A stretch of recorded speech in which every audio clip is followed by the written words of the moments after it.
Supremo amor. Antes que yo no hubo nada creado, a excepción de lo inmortal, y yo duro eternamente. Oh vosotros los que entráis, abandonad toda esperanza. Las capas subterráneas de la Tierra representan al reino de los minerales, la litosfera, el reino de los metales es la barisfera que envuelve un corazón de increíble densidad y espantosa inercia. Debemos hacer clara distinción entre el reino de los minerales y el reino de los metales. El grupo de los metales es un grupo cósmico separado entre los minerales, un poco más allá del reino de los metales. Tras de ese reino maravilloso existe cierto tipo de materia muy rara que viene a tomar contacto con el absoluto. Tras del reino de los metales está el santo fuerte y esto es algo que debemos comprender profundamente. El rayo de la creación comienza en el absoluto y termina en el infierno. ¿Pero qué hay más allá del infierno? Es cierto y claro que más allá del infierno, tras el reino de los metales se encuentra el absoluto. La música aclara todo esto. El rayo de la creación, como todo proceso completo de la vida, es una octava descendente en la que do pasa a si pasa a la, etc. En el absoluto con su única ley vibra el do de la escala musical. En todos los mundos del infinito con sus tres leyes, resuena el si de la gran escala. En todos los soles con sus 6 leyes, vibra la nota la. En el sol que nos ilumina con sus 12 leyes, resuena la nota sol. Todos los planetas de nuestro sistema solar vibran con sus 24 leyes con ese fa que resuena en toda la naturaleza. La Tierra con sus 48 leyes vibra con la nota mi. La subtierra, es decir el submundo, vibra con la nota re. El rayo de la creación termina en el submundo, más allá del reino de los metales está el absoluto con su nota do vibrando eternamente. El infierno con sus 96 leyes y su nota re, es pues el fin del rayo de la creación. Existen pues 7 órdenes de mundos en el rayo de la creación, siendo el infierno el séptimo, el último. A menor número de leyes mayor es la felicidad y la espiritualidad, a mayor número de leyes mayor es la complicación de la vida, la mecanicidad, la materialidad, el dolor. El infierno gobernado por 96 leyes que se multiplican de acuerdo con la ley del 3, es espantosamente materialista, horrible, doloroso. El reino mineral sumergido es el infierno de Dante con sus 9 círculos o regiones, siendo el último aquel donde se encuentra el núcleo de la tierra, lugar este donde el buen discípulo de Virgilio encuentra el asiento de Dite, el demonio de la traición. Realmente el mundo es triple. Existe el mundo, el submundo y el supramundo. La epidermis de la Tierra, la región celular en que vivimos, es tan solo la zona intermedia. Bajo la corteza terrestre existe el submundo, el Averno romano, el Tartarus griego, el Hades, Elia, el infierno de Dante, los mundos infiernos.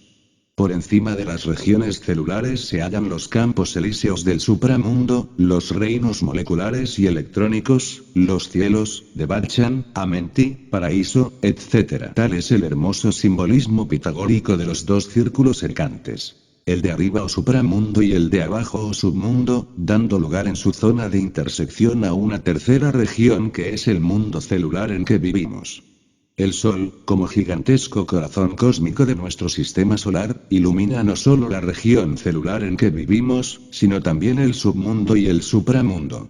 El astro rey no solo emite esas ondas luminosas que percibimos con nuestros ojos físicos, sino millones de otras ondas de diferente tonalidad vibratoria que resulta de hecho, efectiva luz negra que los ojos humanos no alcanzan a percibir. Los finos aparatos de laboratorio nos informan que, por encima del color violeta, existen 7 colores ultravioletas, cuyas rayas oscuras espectrales son claramente perceptibles por la fotoespectrografía y de ellas para arriba existen sin duda alguna, multitud de vibraciones químicas y hasta hiperquímicas, como las de nuestra imaginación, como las de nuestra mente, voluntad y sentimientos.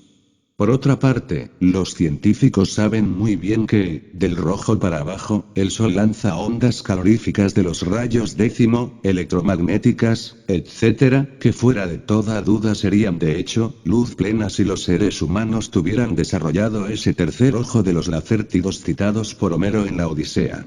Las criaturas que habitan en el fondo profundo de los mares y en las cavernas obscuras de la tierra tienen desarrollado ese tercer ojo, ese sexto sentido. Se ha podido verificar ampliamente que las hormigas y otros insectos pueden ver muy bien con los rayos infrarrojos y que en cambio se encuentran en plena oscuridad con los rayos de color violeta. Esas tinieblas exteriores mencionadas por los 4 evangelios del Cristo son realmente luz negra, otro modo de la luz. No es pues exagerado afirmar que los mundos infiernos están iluminados por rayos infrarrojos. No es indispensable ser absolutamente perverso para ingresar a los mundos infiernos. Al submundo ingresan también aquellos que vivieron sin merecer alabanzas ni vituperios de sus semejantes, aquellos que jamás fueron rebeldes ni fieles a Dios, los tibios que son tan numerosos como las arenas del mar, esos infelices que solo vivieron para sí mismos, esas muchedumbres que jamás se interesaron por la autorrealización íntima del ser.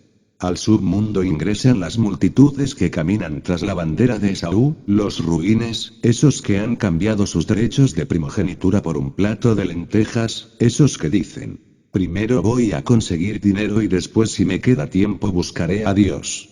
A los mundos infiernos entran los lujuriosos y los que odian al sexo, los homosexuales y los abstemios ignorantes que no llegaron al nacimiento segundo. El cielo reprueba la usura, la incontinencia, la malicia y la loca bestialidad. La involución en los mundos infiernos pasando por estados animales y pseudo-vegetales, termina en el reino mineral con el epílogo fatal de la muerte segunda. Así, y solo así, pueden las almas fracasadas liberarse, regresar al caos primitivo para reiniciar más tarde un nuevo ascenso evolutivo hacia el estado humano, pasando nuevamente por los reinos mineral, vegetal y animal. Capítulo 9. Los cuerpos protoplasmáticos.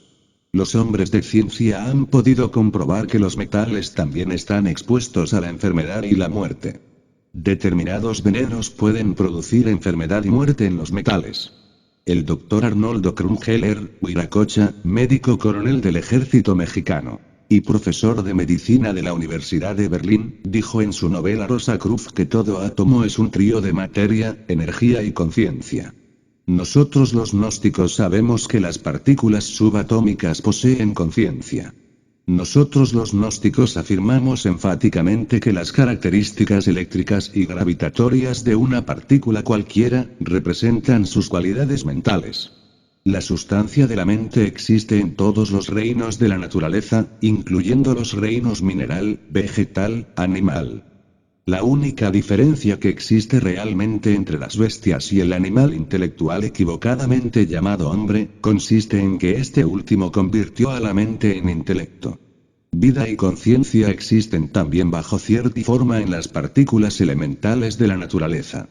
Las partículas reciben información más allá del tiempo y del espacio, y esto nos recuerda las percepciones extrasensoriales de ciertos sujetos muy psíquicos, con los cuales se han hecho experimentos en los laboratorios de parapsicología.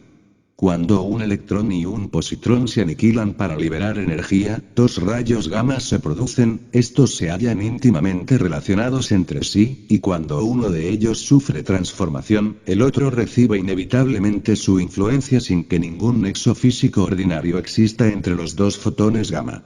Obsérvese la semejanza de este fenómeno con aquellos que estudian la parapsicología. Los chinos, Le y Yang, demostraron científicamente mediante experimentos con partículas atómicas, que en nuestra región del universo el espacio no es simétrico y que las partículas más pequeñas de la materia tienden en él a girar sobre sí misma en una dirección privilegiada. No saben todavía los hombres de ciencia cómo se puede relacionar este efecto con la simetría esencial de la materia. La ciencia de la óptica ya se está acercando a la 4ª dimensión y no está lejano el día en que el espacio tetradimensional se haga visible por medio de lentes muy potentes. Paracelso habla en sus libros de medicina sobre gnomos, ondinas, nereidas, genios, salamandras, silfos, etc., y como es natural los imbéciles se ríen de todo esto. Nosotros los gnósticos descubrimos en los átomos minerales a esos gnomos de que hablaba Paracelso el médico medieval y aunque los científicos se rían de nosotros, también sabemos trabajar con los elementales vegetales para curar enfermos tal como lo hacía en su tiempo el buen Aureolo Paracelso. La conciencia de los elementales está vestida con cuerpos protoplasmáticos suprasensibles. Cuando la vida universal se concentra en el reino mineral, entonces brotan por generación espontánea los cuerpos protoplasmáticos o cuerpos lunares. Esta clase de cuerpos son susceptibles de muchos cambios y transformaciones. Los gnomos del reino mineral cuando ingresan a la evolución del reino vegetal sufren serias transformaciones en sus cuerpos protoplasmáticos. Cuando los elementales vegetales entran en la evolución animal, pasan por nuevas transformaciones en sus cuerpos protoplasmáticos. Cuando la oleada de vida evolutiva pasa del animal al hombre, nuevos cambios y metamorfosis se verifican en los cuerpos protoplasmáticos de los elementales animales que ingresan a matrices humanas por vez primera.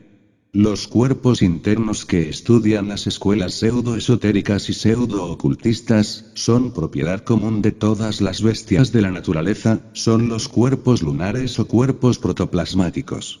Dentro de los cuerpos protoplasmáticos lunares están contenidas las leyes de la evolución y de la involución. Los cuerpos protoplasmáticos evolucionan hasta cierto punto perfectamente definido por la naturaleza, después se precipitan por el camino de la involución hasta retomar al punto de partida original. La evolución de los cuerpos protoplasmáticos se realiza sobre la superficie de la Tierra, en el mundo celular. La involución de los cuerpos protoplasmáticos se procesa en el reino mineral sumergido.